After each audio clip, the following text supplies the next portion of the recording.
우리 창세기 강의를 하고 있는데요. 창세기는 우리 신앙의 모든 기초가 연이 다 들어 있습니다. 그래서 오늘 아담아 내가 어디 있느냐, 아담아 내가 어디 있느냐.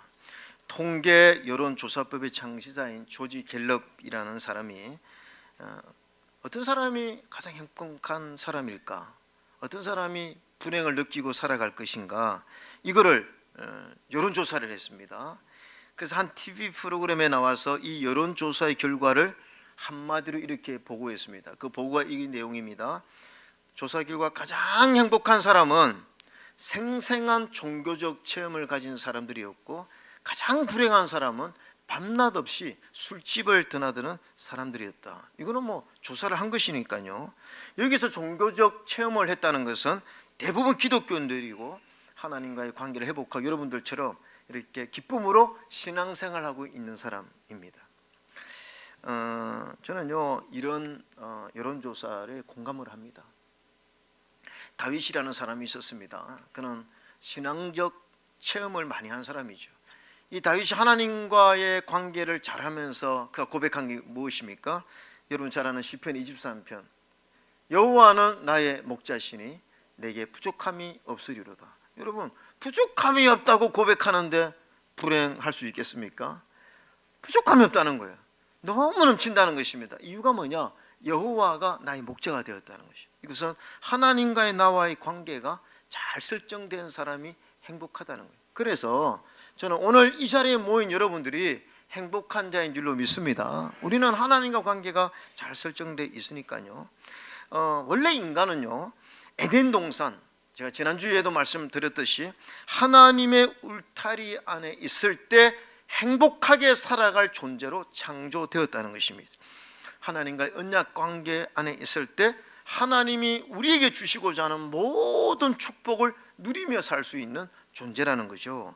여러분, 하나님이 아담을 창조하시고 혼자 있는 게 외로워 보이시니까 하와를 주셨어요. 그때 아담이 하와에게 뭐라고 고백합니까? 이는 내 뼈 중에 뼈요 살 중에 살이로다. 이거는 너무 사랑한다는 것입니다. 사랑으로 하나 되었다는 거예요. 여러분, 사람이 언제 행복합니까? 사랑으로 하나가 되고 부족함이 없이 넘치는 그런 축복 속에 있을 때 행복할 수밖에 없잖아요. 그렇게 행복했어요. 근데 지난주 이 아담과 하와가 하나님과의 언약을 깨고 난 이후에 인간에게는요 불행이 찾아왔습니다. 자, 하나님과의 언약을 깬 인간, 에덴 동산에서 쫓겨난 이 아담과 하와의 상태가 어떻습니까? 7절 보면 7절 같이 한번 볼까요? 이에 그들의 눈이 밝아져 자기들이 벗은 줄을 알고 무화과 나무 잎을 엮어 치마로 삼았더라. 그때 하나님께서 부르십니다. 9절에 보면 여호와 하나님이 아담을 부르시며 그에게 이르시되 내가 어디 있느냐? 아담아 내가 어디 있느냐? 여러분, 하나님이 지금 아담이 어디 있는지 몰라서 물어보시는 겁니까? 몰라서 물어보셨겠습니까? 말씀 안에 있어야 할 아담, 하나님의 울타리 안에 있어야 할 아담, 하나님의 언약 안에 있어서 그 축복을 누려야 될 아담과 하와가 지금 어디 있느냐 이겁니다. 너가 왜 이 위치를 탈선했냐 이거죠. 오늘 하나님을 떠난 사람들에게 동일하게 우리 하나님 질문하십니다. 아담아 내가 어디 있느냐? 사명을 잃어버린 사람에게도 우리 하나님 이렇게 질문하십니다. 아담아 내가 어디 있느냐? 너는 원래 사명의 자리에 있어야 되고 하나님과의 언약의 관계 속에 있어야 되고 믿음의 삶 속에 있어야 되는데 지금 어디 있느냐 이렇게 질문할 수가 있는 거죠. 10절에 이렇게 대답합니다. 10절 한번 같이 크게 읽읍시다. 시작. 이르되 내가 동산에서 하나님의 소리를 듣고 내가 벗었으므로 두려워하여 숨었나이다. 아담이 이렇게 얘기합니다. 하나님의 소리를 듣고 내가 벗었으므로 두려워하여 숨었나이다. 여러분, 성경은요 옷을 입고 벗고에 강조를 하고 있습니다. 그런데 2장에 보면 하나님의 축복 속에 있을 때 25절에 뭐라고 성경에 기록해 놓고 있냐면, 자 2장 25절 같이 읽어볼까요? 시작. 아담과 그의 아내 두 사람이 벌거벗었으나 부끄러워하지 아니하니라. 여러분, 왜 성경은 벗었는데 부끄러워하지 않았는데 하나님과 언약 관계가 깨지고 나서는 왜 부끄러워했느냐? 여러분, 이게 죄의 결과라는 것이죠. 하나님을 떠난 인간에게 죄가 찾아왔습니다. 그래서 첫 번째, 죄는요 수치심을 가져와서 우리를 불행하게 한다는 겁니다. 이게 죄의 전형적인 모습이에요. 숨는 거예요. 너무 부끄러워서. 여러분, 죄의 특징 중에 하나가 바로 죄에 대한 수치심을 준다는 것입니다. 여러분, 죄를 지으면요, 그 죄가 드러나면요 부끄러운 거예요. 그게 내 영이 작동하는 겁니다. 양심이 작동을 하는 거죠. 제가 한번 이야기를 한 것 같은데요, 저도 오늘 설교를 준비하면서 요 근래에 참 부끄럽게 느껴질 때가 있었어요. 제가 한번 얘기한 것 같은데, 제가 이제 애들을 태우고 식사를 하려고 뭐 갔는지 보라사거리에 막 식사를 하러 가고, 보라사거리에 옆에 보면 그 식당이 있는데 그 유턴이 되지 않습니다. 근데 이게 이제 좌회전해서 또 돌아오고 하려면 굉장히 귀찮은 거예요. 근데 그 유턴이 안 되지만 바로 좌회전 들어가면 식당으로 들어갈 수 있는 거죠. 그래서 제가 이제 그 바로 좌회전을 하니까 아들이, 아빠 여기서 좌회전하면 안 되잖아요. 유턴이 안 되잖아요. 그러는 거죠. 아, 괜찮아 하고 딱 돌아가는데 경찰이 바로 뒤에, 여러분 3848 차 세우세요. 아유, 그래가지고 그냥 경찰이 딱 주민등록증 달라고 주민등록증 주고 거기서 받아줬고 딱지를 떼는데 아들은 저를 쳐다보고 있고, 이게 얼마나 창피한지. 그 보라사거리에서 혹시 우리 교인들이 나를 보고 있진 않는가. 그래서 딱지를 떼고 차를 탔다니까. 아빠 괜찮다면서요. 근데 되게 창피하더라고요, 사실. 뭐 그냥 그렇잖아요. 얼마나 이게 창피합니까? 애들 앞에서, 경찰 앞에서 딱지 떼는 아버지의 모습을 보여준다는 게 이게 되게 부끄럽더라고요. 그렇습니다, 여러분. 죄를 지으면요 수치심이 있는 것입니다. 여러분, 목장 소그룹 다음 주부터 하지 않습니까? 이 목장 소그룹에서요, 아니 남편과 아내의 실수를 이렇게 그냥 이야기하면 집에 가서 엄청 화내는 남편이 있습니다. 엄청 화내는 아내 있어요. 왜 그 이야기를 했냐고 막 그 분노를, 그 왜 그런 줄 아십니까? 이 수치심이 있기 때문에 그러죠. 부끄러움이 있기 때문입니다. 여러분, 존 브래드쇼는 그의 책 수치심의 치유에서 이 해로운 수치심을 악마 같은 존재라고 그랬어요. 그러니까 이 수치심이 다 나쁜 것 아닙니다. 우리 부끄러움이 있어야죠. 그래서 그런 말, 부끄러운 줄 알아야지, 뭐 그런 말도 있지 않습니까? 근데 이 해로운 수치심이 뭐냐 하면, 이 죄로 인한 수치심이 우리의 마음을 완전히 장악하는 그런 상태를 말하는 거죠. 이게요 뿌리 깊이 잡으면요 이 병적인 수치심이 되기 때문에 우리 삶을 파괴합니다. 모든 인간관계를요 다 파괴시켜 버려요. 이게 뭐냐 하면, 내가 한 가지 일을 잘못할 수 있지 않습니까? 내가 실수할 수가 있는 거죠. 그런데 그 실수 때문에 나라는 사람 전체가 무가치하고 나쁜 사람이라고 결론을 지어버린다는, 그러니까 열등감이 너무 심한 거예요.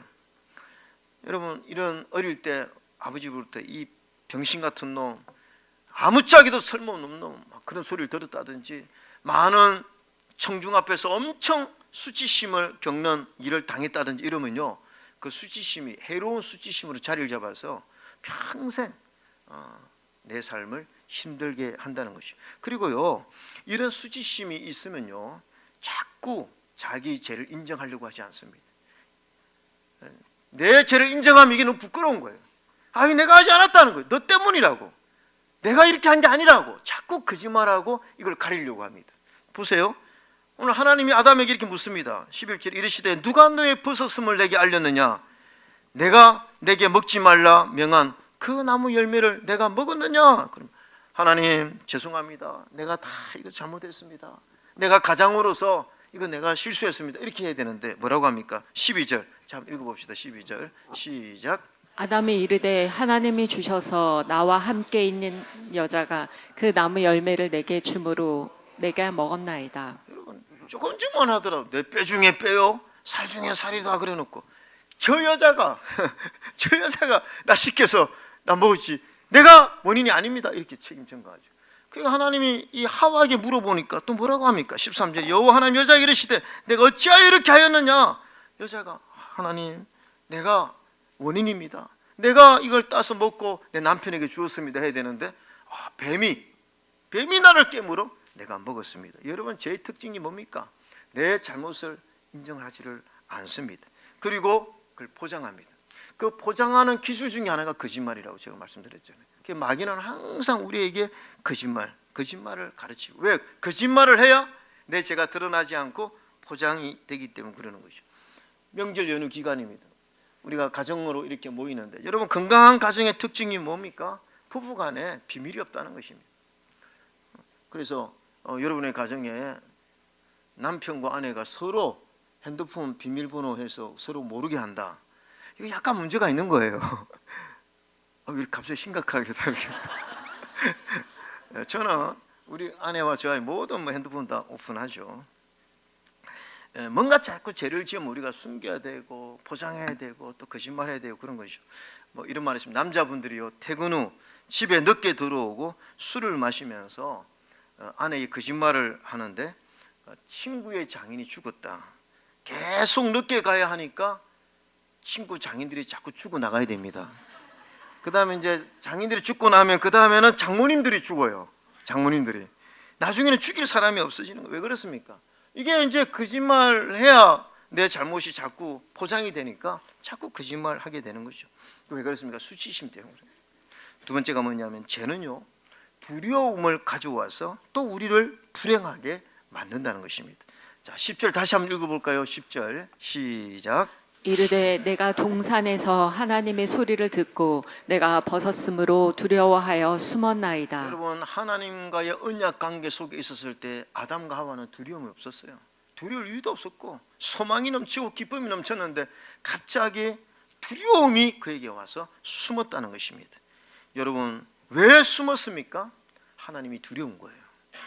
왜 하나님이 두렵습니까? 죄는 심판을 기다리고 있기 때문에 그런 것이죠. 이것을 죄책감이라고 합니다. 여러분, 우리가 죄를 짓잖아요. 들키지 않아도 내 안에 있는 두려움을 해결할 수가 없는 거죠. 이것을 잘 표현해 주는 문학 작품이 바로 나다나엘 호손의 주홍글씨라고 하는 작품이 있습니다. 여러분, 이거 뭐 책 읽으신 분, 또 이 내용은 뭐 영화나 연극으로 많이 나왔기 때문에 잠깐만 소개하면, 이 늙은 의사와 결혼한 헤스터 프린이라는 여인이 딤 스텔이라고 하는 목사와 간통을 저질렀어요. 목사와 그 책에. 그래서 펄이라고 하는 사생아를 낳습니다. 그 헤스터는 이 간통한 벌로 공개된 장소에서 어들틀이 이 간통의 첫 글자인 A자를 겉옷에 달고 일생을 살아야 하는 흥부를 받습니다. 너는 간통한 여인이야. 그런데 이 여자가요, 자기가 그런 고통을 당하면서 간통한 남자의 이름을 대지 않습니다. 누가 그랬습니까? 목사가 그랬다는 거죠. 그런데 이 사건이 발생한 지 7년 뒤 새로 부임한 지사의 취임식 날, 이 딤스테일 목사는 설교를 마친 뒤에 너무 양심에 죄책감 때문에 그 헤스터와 펄을, 아들을 가까이 불러놓고 자기의 가슴을 헤쳐 보이지 않습니까? 그의 맨 가슴에는 빨갛게 A자가 써져 있었다는 거죠. 그래서 그 목사는 그 자리에서 죄를 고백하고 쓰러져 죽습니다. 여러분, 이 작품이 보여주는 메시지가 무엇입니까? 인간은요, 내가 들키지 않아도, 죄가 드러나지 않아도 그 죄에 대한 두려움은 이길 수가 없다는 거죠. 이 죄책감이 우리를 평생 우리를 얽매이고 있다는 것입니다. 아마 이 딤스테일은 자기가 저지른 죄 때문에 7년 동안 한시도 마음 편안한 날이 없었을 거예요. 여러분, 오늘 하나님 우리에게, 우리를 창조하실 때 양심을 주셨습니다. 그래서 이 죄는요, 항상 우리에게 두려움을 주고 또 심판이 있기 때문에 그 심판에 대한 두려움이 있는데, 여러분, 늘 두려움이 있고 근심과 염려가 있는데 나는 행복하다 고백할 수 있는 사람이 어디 있습니까? 또 하나님과의 언약 관계가 깨어지면 세 번째가 뭐냐면, 죄는 다툼과 시기와 정오를 불러와 우리를 불행하게 만듭니다. 여러분, 하나님과 언약 관계 딱 깨지니까 가정도 무너져 버리잖아요. 첫 번째, 가인을 낳았습니다. 그런데 이 가인과 아벨 사이에 미움과 시기와 정오가 틈을 타서 형이 동생을 돌로 쳐 죽이는 엄청난 고통이 이 가정 안에 머무는 거죠. 여러분, 미움과 정오는요, 나 자신도 파괴하지만 모든 인간관계를 자꾸 힘들게 만들잖아요. 그래서 인간관계에서 자꾸 원수가 늘어납니다. 이놈도 죽일 놈이에요. 저놈도 죽일 놈이에요. 전부 다 죽일 놈인 거죠. 그러니까 인간관계가 그런데 어떻게 행복할 수가 있겠냐는 거죠. 자, 여러분, 하나님과의 언약 관계에 깨어진 아담과 하와에게 찾아온 이 수치심, 열등감, 두려움, 그리고 미움과 정오시기, 이런 것들이 내 안에 있고 또 우리 가정 안에 역사하고 있으면요, 여러분, 우리 삶은 결코 행복할 수가 없다는 거죠. 그래서 오늘 하나님이 신문하시는 것입니다. 아담아, 아담아, 내가 어디 있느냐? 너 왜 이 자리에 있어서 이런 고통을 당하느냐? 이렇게 하는 거예요. 너 왜 이렇게 불행하게 되었느냐? 나는 너를 그렇게 창조하지 않았다는 것입니다. 하나님 안타깝게 질문하시는 거죠. 그러면서 오늘 하나님이 이 질문 속에 해답을 다 주시는 거예요. 아담아, 아담아, 내가 어디 있느냐? 여러분, 오늘 이런 불행을 이기는 비결이 무엇입니까? 오늘 이 창세기 3장에는요, 원복음이 들어있습니다. 하나님이 이 하나님과의 관계가 실패해서 제 열매를 먹고 살아야 되는 이 아담과 하와에게 또 한 번 기회를 주신 것이죠. 자, 자기는 벗어섬으로 두려워했기 때문에 무화과 나무 잎으로 자신의 부끄러움을 가린 거예요. 그런데 여러분, 무화과 나무 잎은 그들의 벌거벗음을 영구히 덮을 수 없고 매일 새로 또 만들어야 되고, 아까 말한 거, 이거 뭐 우리가 그냥 옷을 벗었다 입었다 이걸로 생각하지 말고 영적으로 생각해야 됩니다. 수치심, 죄에 대한 두려움, 심판에 대한 두려움, 내 속에서 일어나는 뭔가 이런 미움과 정오, 이건 내 힘으로 안 된다는 것입니다. 내가 노력해봐도 내 자의적인 힘으로 안 되기 때문에 우리 인생은 불행할 수밖에 없다는 거죠. 그래서 이사야 59장 6절에 그 짠 것으로는 옷을 이룰 수 없을 것이요, 그 행위로는 자기를 가릴 수 없을 것이다, 이렇게 말씀하고 있죠. 그때 최초의 원복음, 이 원복음입니다. 복음이 나옵니다. 이게 바로 15절입니다. 우리 하나님이 해결책을 가르쳐주죠. 15절씩 같이 우리 한번 크게 같이 한번 읽읍시다. 시작. 내가 너로 여자와 원수 되게 하고 내 후손도 여자의 후손과 원수가 되게 하리니 여자의 후손은 내 머리를 상하게 할 것이요 너는 그의 발꿈치를 상하게 할 것이니라 하시고. 여러분, 여자의 후손을 누구를 가리키는 겁니까? 여자의 후손, 앞으로 오실 예수 그리스도를 말하는 것이죠. 너는 누구입니까? 너는 마귀입니다. 마귀와 예수 그리스도가 원수가 되는데, 이 마귀는 예수 그리스도의 뭡니까? 발꿈치를 상하게 한다. 이것은 예수 그리스도께서 십자가에 처형당하시고 죽임을 당한 것의 상징이죠. 그러면 여자의 후손 예수 그리스도, 너의 머리를 상하게 할 것이다. 예수님이 십자가에 죽으시고 끝나지 않고 부활하셔서 승리하셔서 마귀 사탄의 근세를 물리치시고 지옥에 멸하는 것을 말하고 있는 것이죠. 여러분, 이것을 통해서 우리가 알 수 있는 것은 하나님은 처음부터 우리에게 구원을 예비하셨다는 것입니다. 이게 원복음이에요. 그러면서 21절 한번 읽을까요? 시작. 여호와 하나님이 아담과 그의 아내를 위하여 가죽옷을 지어 입히시니라. 여러분, 아니, 무화과 나무 잎으로 옷을 입은 거, 하나님이 가죽옷을 입힌 거, 이게 뭐가 그렇게 중요한데 이게 성경에 기록해 놓고 있습니까? 이게요, 영적으로 바로 복음을 우리에게 설명하는 거죠. 여러분, 가죽옷을 입히려면 뭐가 수반돼야 되죠? 가죽옷을 입히려면 짐승이 죽어야 되는 것입니다. 짐승이 죽으려면 피를 흘려야 되는 거예요. 그래서 피 흘림이 없은적 제사함이 없다고 했습니다. 가죽옷을 입혔다는 것은 앞으로 예수님께서 십자가에 죽으시고 그 몸을 지킴으로써 피를 흘려서 오늘 그 십자가의 은혜로 우리 모든 수치와 두려움과 죄를 사해 주실 그 은혜를 지금 말하고 있는 줄로 믿습니다. 그래서 아담아, 내가 어디 있느냐? 너 왜 불행하게 되었느냐? 이 해결 방안은 뭐냐 하면 하나님이 예비해 주신 예수 그리스도의 십자가의 은혜를 통해서 돌아오라는 것이죠. 원위치로 다시 돌아오라는 것입니다. 너가 이 불행을 이길 수 있는 유일한 방법은 뭐냐면 너의 위치를 다시 바꾸라는 거죠. 하나님 앞으로 돌아오라는 것입니다. 여러분, 우리가 영적으로 보면 전부 우리 인생의 문제, 지금요, 내 개인으로 일어나는 문제, 내 가정에서 일어나는 문제, 국가에서 일어나는 모든 문제의 해답은요, 예수 그리스도인 줄로 믿습니다. 복음이에요. 하나님의 은혜가 답이고 하나님의 사랑이 답이고 하나님의 말씀이 답인 것입니다. 여러분, 지금요, 국회, 아까도 우리 대표 기도하시는 집사님이 국회를 위해서 오늘 1부 때도 그렇게 기도하시는, 지금 대한민국 국회는요, 온갖 미움과 정오 다 너 때문이라는 거예요. 너 때문이라는 거죠. 이거 어떻게 해결하겠습니까? 해결 방안이 없습니다. 근데 무엇이 해결할 수 있느냐? 복음만이 해결하는 거예요. 여러분, 복음은 무엇입니까? 복음은요, 내가 하나님 앞에 죄인입니다. 그래서 하나님의 용서를 경험하는 거예요. 그래서 하나님의 용서를 경험하는 사람은 또 용서하는 것입니다. 있는 모습 그대로를 받아주고 그리고 용서하고 화평을 이루는 것이 복음인 거예요. 그러니까 이 복음이 없으면 우리가 하나 되기가 너무나 어렵다는 것이죠. 여러분, 하나님, 내가 여기 있습니다. 내가 문제입니다.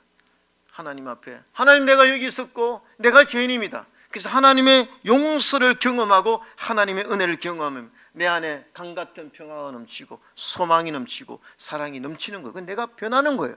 내가 변하니까 다른 사람을 용서하고 모든 인간관계가 회복되는 줄로 믿습니다. 그래서 저는요, 우리 가정에 문제가 있다면 내가 먼저 복음의 은혜를 받아야 될 줄로 믿습니다. 있는 모습 그대로 받아주시는 하나님 은혜를 경험해야 되는 것이죠. 그래야 다른 사람도 있는 모습 그대로 받아주는 것이죠. 그리고 변화되는 것이 아니라 변화되지 않아도 용서하고 받아주는 이 은혜가 있을 때 우리 가정이 회복되는 것입니다. 사랑하는 성도님들, 오늘 하나님이 아담아 내가 어디 있느냐, 이거 오늘 저와 여러분에게 어쩌면 질문하는 것은 아닌지 체크해 봐야 되는 거죠. 우리가 신앙 안에 있는지, 말씀 안에 있는지, 또 사명 안에 있는지 체크해야 됩니다. 저는 비행기를 타고 다니다 보면, 여행해 본 사람도 알겠지만 비행기 안에 스크린이 설치되어 있고 어떤 비행기는 각자의 자리에 모니터가 달려 있습니다. 그래서 그 무료한 시간에 비행기 안에서 영화나 뉴스를 보는데 그 스크린에는 에어쇼라고 하는 프로그램이 있습니다. 저는요, 이 에어쇼를 보는 걸 절개합니다. 왜냐하면 이 에어쇼 안에 모든 정보를 실시간으로 제공하는 서비스가 있는데요, 비행기의 고도, 속도, 앞바람은 얼마이고 뒷바람은 얼마이고 출발했던 공항의 시각과 도착할 곳의 시간이 어디고 지금 어디에 있는지를 알려줍니다. 여러분, 비행기 안에 있으면요, 내가 지금 어디로 있는지 어디로 가는지 알 수가 없어요. 항로를 따라가는 건지 어디로 가는지 알 수가 없습니다. 그런데 에어쇼를 보면 내가 지금 어디에 있구나 알 수가 있는 거예요. 내가 지금 잘 가고 있구나, 이제 몇 시간 후면 도착하고 있구나 가르쳐 주고 있는 거죠. 저는요, 우리 인생에도 비행기의 위치를 알려주는 체크 포인트 같은 게 있었으면 좋겠습니다. 우리가 인생을 살아가면서 내가 지금 잘 살고 있나? 내가 지금 방향이 정확한가? 내가 하나님 앞으로 잘 가고 있는 건가? 내 위치가 하나님 앞에 잘 세워져 있는 건가? 항상 체크해야 된다 생각해요. 그래서 문제가 생기면 항로를 바꾸는 거예요. 내가 지금 잘못된 길로 걸어가고 있구나, 불신의 길로, 하나님을 떠난 길로 가고 있구나 하면 빨리 회개하고 하나님 앞으로 돌아가는 것이 가장 빠른 길인 줄로 믿습니다. 우리 안에 이런 복음이 역사해서 저와 여러분의 가정에 건강함이 있고 소망이 넘치는 은혜가 있기를 주의 이름으로 축원합니다. 아멘.